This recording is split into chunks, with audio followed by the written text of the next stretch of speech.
Critical Role is working on a new animated series, and it's not the Mighty Nein or even Bell's Hells. Now you have my attention. Before we talk about the latest Critical Role animated series heading our way, why not take a second to hit those like and subscribe buttons to help us keep these videos coming. It's free and it really helps the channel. And then, let's talk some animation.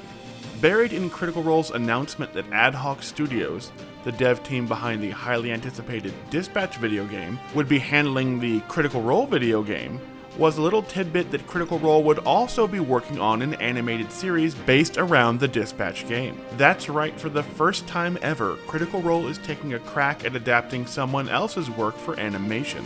So just what can critters expect from the Dispatch animated series? And what is the video game and the Dispatch universe all about? Let's break down everything we know about the game that will be turned into Critical Role's newest animated series. Dispatch is basically a workplace dramedy with some action elements set in a world very much like the MCU or Invincible's universe, where aliens and superpowered beings have become an everyday part of life. But the story itself revolves around one man, a former superhero known as Mecha Man, who may seem like an Iron Man stand-in, but is actually closer to that what-if version of Captain America that pilots the mech suit Tony Stark built. Because whereas Iron Man is a brilliant inventor, Robert Robertson, aka Mecha Man, has one huge problem. His dad, now deceased, was the brilliant inventor, and his super suit was just destroyed. And apparently not having the know-how to fix it, he's become a former superhero working for the SDN, the Superhero Dispatch Company that acts as a workplace that is the main setting for the story, who are offering to eventually repair his suit for him to get him on board.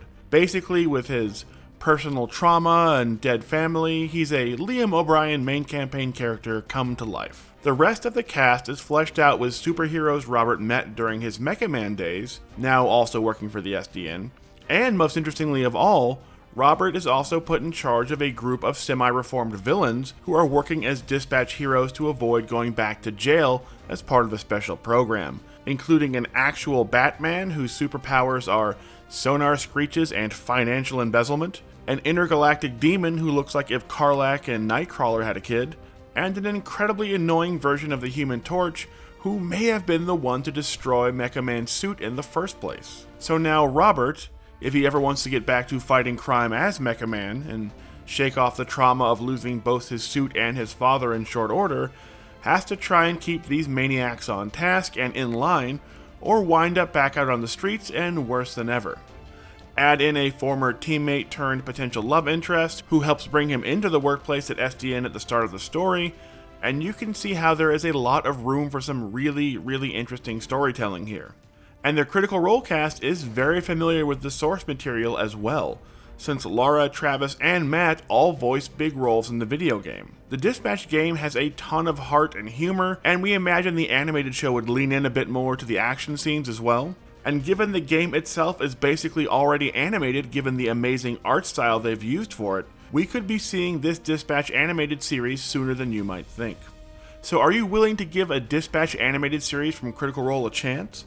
Let us know down in the comment section, and don't forget to hit those like and subscribe buttons.